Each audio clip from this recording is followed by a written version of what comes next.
sommaire de cette édition du journal, plus de 8 ménages ont été victimes d'une attaque nocturne dans le sous-village des Louboko, groupement de Moudoussa Centre en territoire de Kabari. À Uvira, la rentrée scolaire n'a toujours pas eu lieu dans plusieurs établissements de la ville, une situation qui inquiète les acteurs du secteur éducatif et la société civile.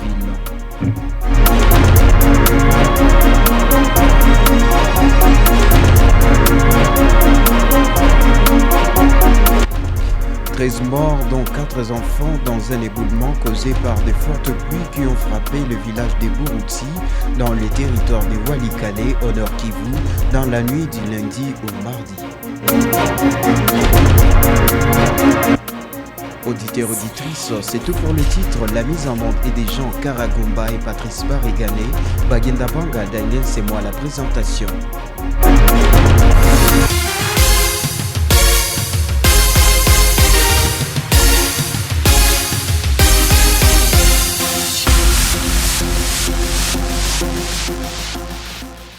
Maintenant, place au détail, plus de 8 ménages ont été victimes d'une attaque nocturne dans le sous-village de Louhoko, groupement de Moudoussa Centre, en territoire de Kabari. Les faits se sont déroulés dans la nuit du 12 au 13 janvier 2026, entre 23h et 1h du matin. Selon Ale Achouza, secrétaire rapporteur de la société civile Force Vive de Moudoussa, il s'agit d'hommes en armes non autrement identifiés qui ont fait éruption dans plusieurs habitations, qui opéraient dans une discrétion totale. Une situation qui a sémé la panique au sein de la population. Les assaillants ont emporté de l'argent, des téléphones, des vêtements ainsi que d'autres biens de valeur. En face à cette situation, la société civile, Force Vive du groupement de Moudoussa, condamne fermement cet acte, déplore l'insuffisance de la présence sécuritaire et appelle les autorités à diligenter des enquêtes pour identifier et traduire en justice les auteurs. Elle demande également le renforcement des dispositifs de sécurité dans les zones jugées vulnérables. Allez, Achouza en parle. Au mardi 13 janvier 2026 n'a pas été rose pour la population du groupement de Moudoussa.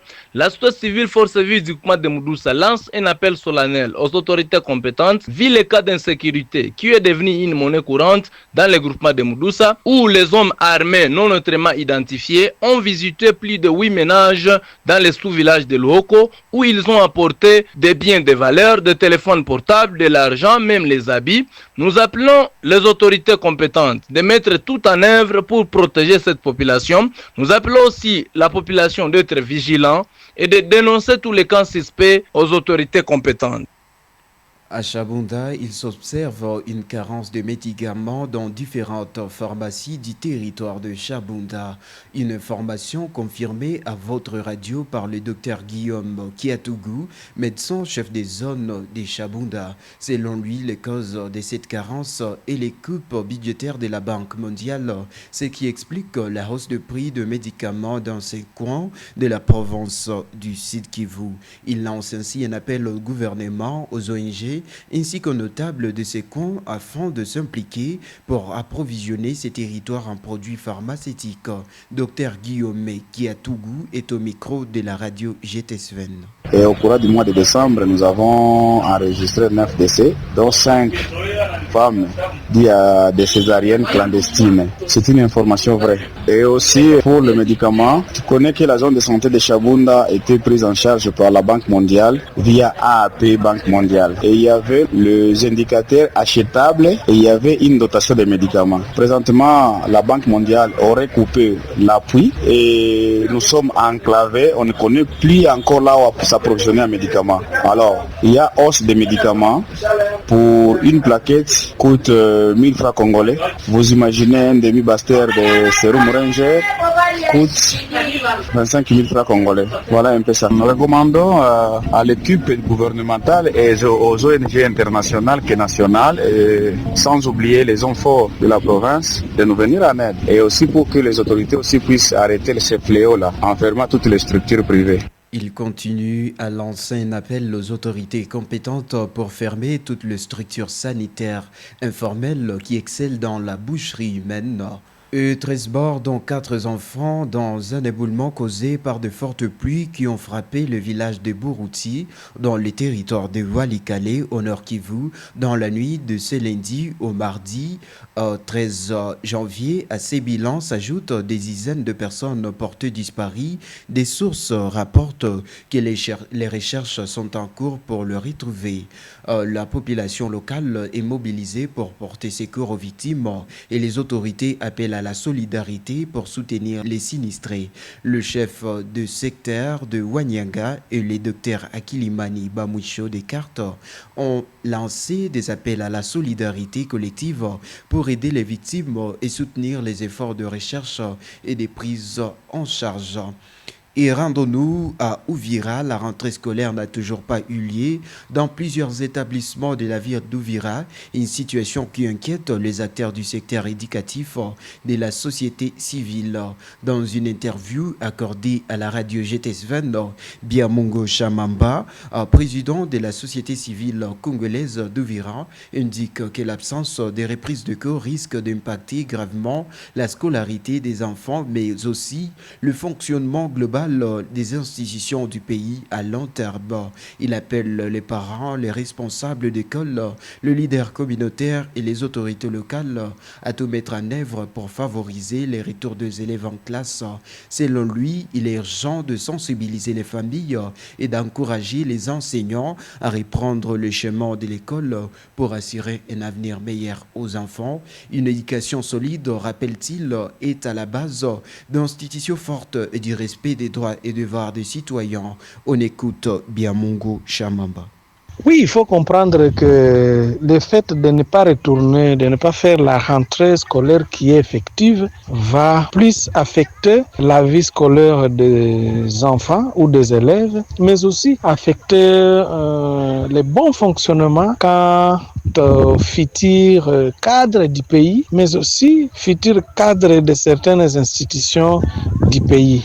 Et c'est pourquoi nous lançons un cri d'alarme, un cri d'appel auprès des parents, auprès des responsables des écoles, afin qu'ils fassent tout le moyen possible, mais aussi aux leaders locaux, aux leaders d'opinion qui sont dans chacune d'entité, de sensibiliser les parents qui sont présents dans les entités, afin qu'ils fassent rentrer leurs enfants dans les classes et que les enseignants puissent s'en occuper, et ainsi on pourra espérer un bon avenir pour les leaders et les responsables des institutions du pays, pour au moins trouver un pays qui a des institutions capables de gérer le pays avec tout le respect des droits humains, tout le respect des devoirs d'un citoyen.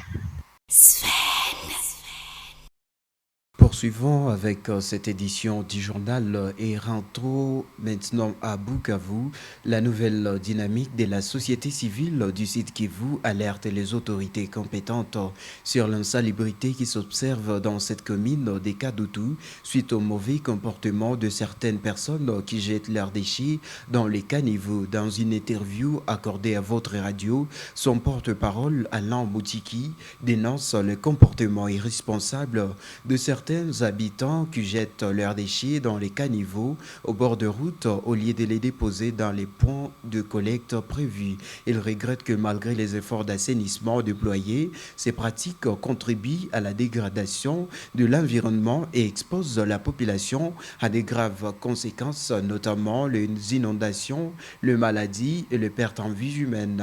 L'INDC appelle également l'organisation chargée de l'évacuation de déchets dans la commune de Kadutu à s'assurer d'un meilleur suivi de ces services. Alain Moutiki insiste sur la nécessité d'un changement de comportement pour garantir un environnement sain et sécurisé pour tous. On écoute au micro de la GTSVN. Nous déplorons et nous dénonçons avec la toute dernière énergie les comportements malsains de certains habitants de la ville de Bukavu, notamment dans la commune de Kadutu, face à l'insalubrité grandissante. Donc certaines personnes, au lieu de jeter les déchets des dépotoirs provisoires de transit pour qu'ils soient ramassés par l'organisation appropriée, elles sont en train de jeter ces déchets dans des caniveaux, cours de route, partout ailleurs. Ce qui fait c'est que malgré les efforts, nous sommes en train de constater que des déchets sont éparpillés ça et là. Et donc c'est un comportement malsain que nous sommes en train de décrier, de déplorer. Nous sommes également en train de demander d'attirer l'attention de l'organisation qui fait l'assainissement dans la commune de Kadutu à faire les suivis pour ceux-là qui payent les frais pour évacuer les déchets, ceux-là qui ne payent pas, afin que des solutions idoines soient trouvées pour un assainissement inclusif qui n'exclut pas personne. Donc ce sont les efforts qui devraient être fournis. Nous sommes en train de sensibiliser ici la population à la bonne gestion des déchets avec toutes les conséquences qui en découlent si ces déchets sont mal gérés. Auditeurs, auditrices, c'est par cette information que nous clôturons cette édition du journal. Bagenda Banga, Daniel, c'était moi à la présentation. Jean Karagomba et Patrice Barigane étaient à la mise en onde. Merci à vous d'avoir été nombreux à nous suivre et à la prochaine.